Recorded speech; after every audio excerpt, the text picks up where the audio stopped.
ముషీరాబాద్ నియోజకవర్గంలోని two wheeler మెకానికులందరూ ఐక్యంగా పోరాడి తమ హక్కులను సాధించుకోవాలని బీఆర్ఎస్ యువ నాయకుడు ముఠా జయసింహ పిలుపునిచ్చారు.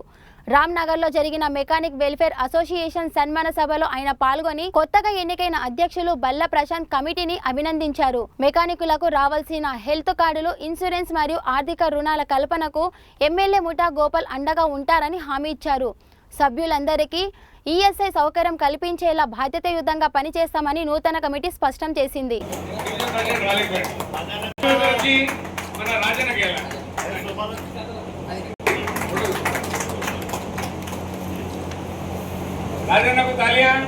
ముందే ఒక అసోసియేషన్ కాస్త 2 అయితే 2 కాస్త 3 అయితే ఒక్కొక్క దానికి ఒక్కొక్క అధ్యక్షులు ఏర్పడతారు.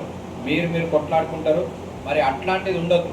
మనకు అసోసియేషన్ అంటే మనం అందరం కూడా ఎప్పుడైతే కలిసి కట్టుకుంటామో అప్పుడే ఏ సమస్య అయినా కానీ మనం తీర్చుకోగలం.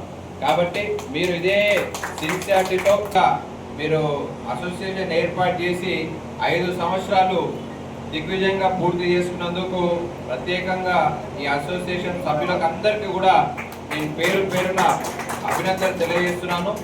ప్రత్యేకంగా ప్రతి కార్యక్రమం ఆగస్ట్ 15 కానీ జనవరి 26 కానీ అదే కాకుండా వివిధ రకాల కార్యక్రమాలు చేస్తూ ఎవరైతే మెకానిక్ మిత్రులకు ఏమన్నా ఆర్థిక ఇబ్బంది కానీ హెల్త్ పరంగా ఇబ్బంది కానీ ఒకసారి అయితే మా బీఆర్ఎస్ పార్టీ యాక్టివ్ నాయకుడు ప్రశాంత్ అన్న మీద ఒక సోషల్ మీడియాలో పోస్ట్ చేసినందుకు ఒక కేసు అయింది. కేసు అయిన నిమిషం అంటే ఒక 15-20 నిమిషాల లోపలనే సుమారు ఒక 50-60 మంది మెకానిక్లు అందరూ కూడా ఒక దగ్గర చేరారు. అంటే పార్టీలను కూడా పక్కన పెట్టి అందరూ ఆ పోలీస్ స్టేషన్కి ఆయనకు మద్దతు తెలపడానికి వచ్చింది ప్రత్యక్ష సాక్షి నేనే. కాబట్టి ఇలాంటి ఐక్యత మీరు రానున్న రోజుల్లో కొనసాగించాలి. మరి మీ దాంట్లో కూడా ఒక మంచి నాయకుడిని, చాలామంది యాక్టివ్ నాయకులు ఉన్నారు. మీరు కూడా రాజకీయ పరంగా కూడా యాక్టివ్గా ఉండాలా, మంచి పదవులు చేపట్టాలా.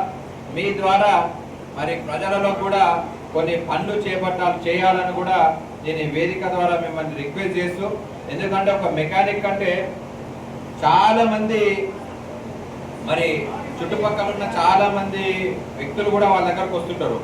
వచ్చిన వాళ్ళు బండి ఇచ్చిందంటే 10-15 నిమిషాలు అన్ని వాళ్ళ మంచి చెడులు షేర్ చేసుకుంటారు, రాజకీయం మాట్లాడుకుంటారు, అక్కడ బస్తీలో ఉన్న సమస్యలు చెప్పుకుంటారు. కాబట్టి మీకు ప్రతిదీ ఒక డాక్టర్కి ఏ విధంగా అయితే అవగాహన ఉంటుందో మీకు కూడా అదే విధంగా అవగాహన ఉంటుంది. మీరు ఆయన